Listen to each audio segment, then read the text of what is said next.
Hi guys, it's your guy Greg Giants here, coming back with another Giants video. In my favorite segment of the week, Giants Review. For those who are new to the channel, Giants Review is just me going over everything in depth and detail and things that I might have missed from my emotional right after the game video that I'll do right after a Giants game, whenever that is. It just helps me and all that.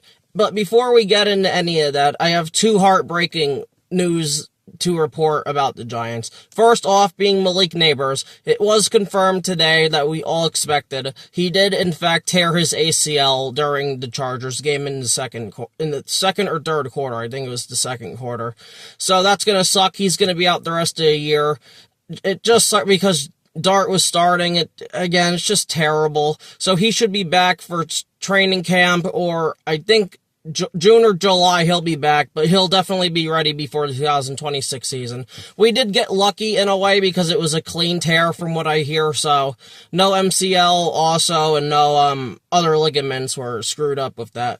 So, that's good. And then the other breaking news that we all just found out today, Giants owner John Mara, CEO of the team, announced that he unfortunately has cancer. Look, I've been on John Mara's case for being a shitty owner through the years and stuff like that, but I never want anyone to have cancer. I've had family members who have had cancer and unfortunately passed away, so that sucks for him. My prayers go to John Mara and his family, and I just hope he kicks cancer's ass like we kicked the Chargers' ass on Sunday. Go, Mr. Mara. I'm still going to criticize him and be fair within football, but on a personal level, that sucks, man. Because he's, from what I hear, a great guy off the field and all that. Like, he's a great person. So, go Mara. Please get better and come back stronger than ever, but it just sucks to hear that he has cancer. Anyway, getting back to good news, Jaxson Dart, 13 for 20, 111 passing yards and a touchdown, including 10 carries for 54 yards and a rushing touchdown. The only thing with him is he needs to slide. Please, Jaxson, please slide, because we're going to need you, because you're the only reason us Giant fans are watching now. With Malik Nabers being out, you're really the only reason. So, again, was he spectacular in the stat sheet and stuff? No, but he, again, like I said yesterday, he led the offense. He was calm, cool, and collected, and got the job done, man. And he didn't make any mistakes, which was great, and ultimately why we won the game. I mean, again, the defense was a big part of that, but when you have a quarterback that doesn't turn the ball over and throw picks, or throw the ball out of the end zone, Russell Wilson, then you have a better chance of winning football games. Now getting to the running game, though, Cam Scatterbu's a fucking beast, man. 25 carries for 79 yards, that's 3.2 yards per carry. And then Devin Singletary, 7 carries for 28 yards. That is 4 yards per carry. Again, Cam Scatterbu's just incredible, though. Like, he has done such a nice job. And I love seeing him just run everybody over. Again, it's like Brandon Jacobs, just a battering ram against any defender. Like, you're gonna need 2 or 3 guys to take this guy down. Like, I absolutely love Scatterbu, man. To the receivers now, Nabers 2 for 20 before that unfortunate ACL tear. Darius Slayton 3 for 44. He's going to have to be the wide receiver 1 now, unfortunately, which we know he can't do, but maybe, just maybe, with Jaxson Dart, he can be more useful than he has been over the years. Wandale 3 for 14 yards. He didn't really do that much. Theo Johnson 3 for 17 yards, but he had the touchdown at the 1 yard line. It was a pitch play. Usually that's what the Chiefs do with Kelsey and stuff, so that was nice to see. Giants getting creative a little bit. And Daniel Bellinger, 1 reception for 13 yards.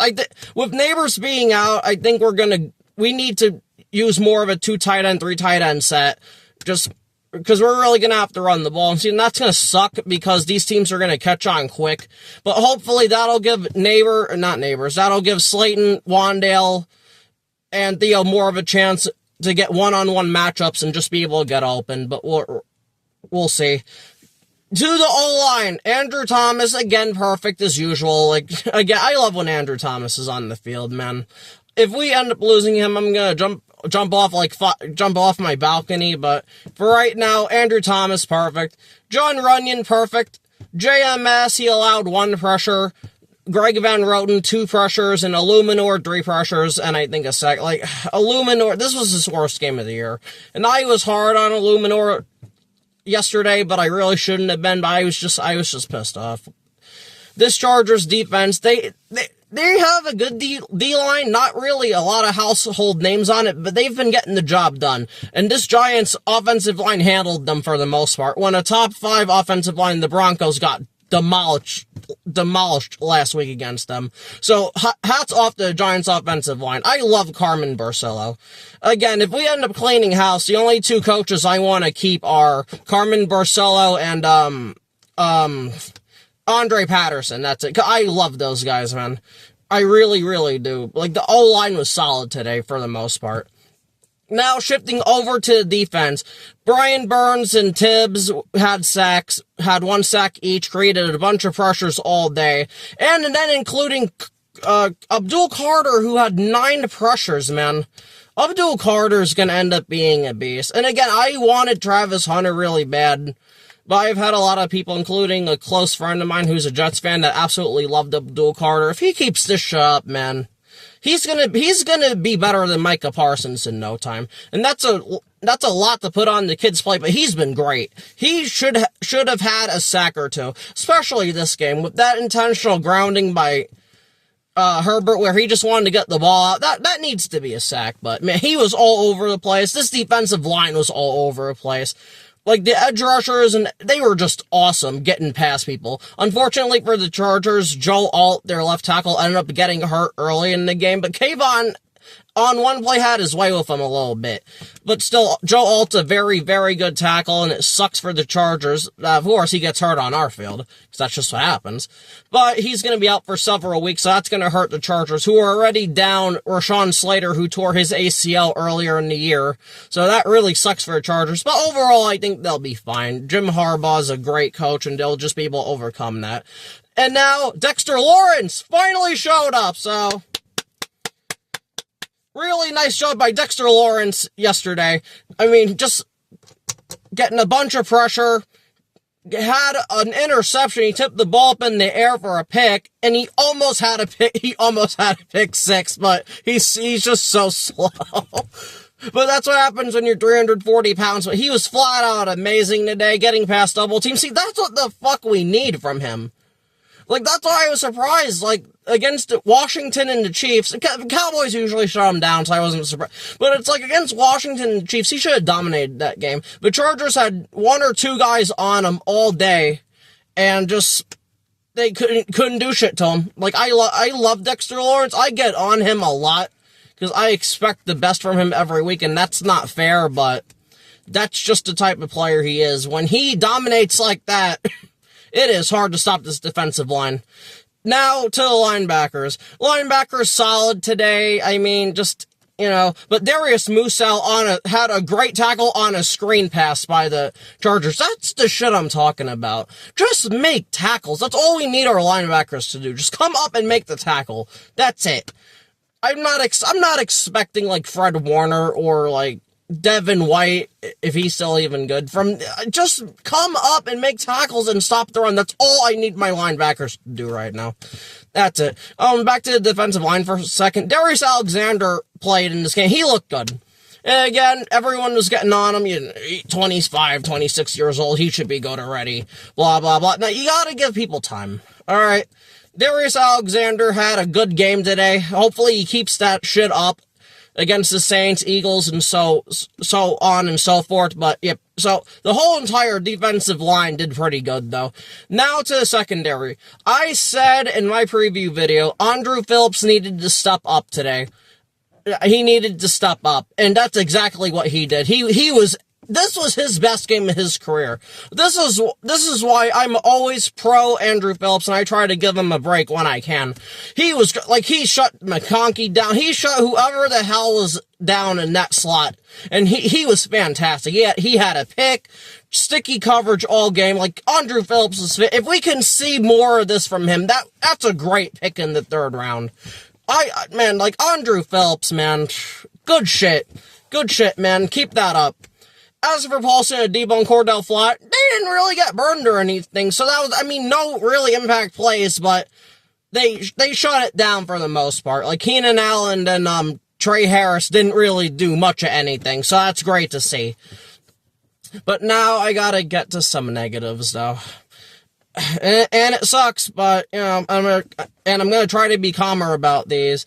Tyler Nubin, our safety, man, I just don't see it in him, man. I didn't like the pick when we made it in the second round when I heard, and again, I'm not a big film expert like these guys are, but it's like, when you tell me a safety's drawback is he's not fast, that's a problem. I don't care if you can knock guys down and hit them hard. I need you to have speed and just wrap up and make a tackle. You're the last line of defense. That's a problem, man. And Tyler Nubin was supposed to be this big interception guy out of college, and he just hasn't done that, man. Because of him, or Marion Hampton had a 51-yard touchdown because he took a poor angle. That shit can't happen. Yes, I understand the defensive line and the linebackers need to come up and make a tackle, but when they can't, I expect my safety, whoever it is, whether it's Nubin, it's Belton, it's Holland, to make the tackle. Like, what are you doing, man? He's been like this for weeks now. Tyler Nubin needs to step his shit up for real, man. Like, just absolutely fucking terrible. And then, speaking of allowing runs, the pass rush was fantastic. The rush defense was not, though. We just keep getting ran on, and it's gotta stop. When we play teams like the Eagles and shit, I don't know how we're gonna win those games because all they do is run. You gotta stop the run, man. Whether it's Carter on the edge, it's Burns, or guys in the middle, linebackers. We gotta stop the run. Or Marion Hampton, besides that 51-yard touchdown, he was 12 carries, 128 yards. That's more than 10 yards a carry. Like, just make a tackle. Or at least try to strip the ball. Like, do something. But this rush defense has to get so much better. And then again, in general, the defense in general just needs to make tackles, man. Because I've seen a lot of times where they just missed tackles yesterday, and it was just bad.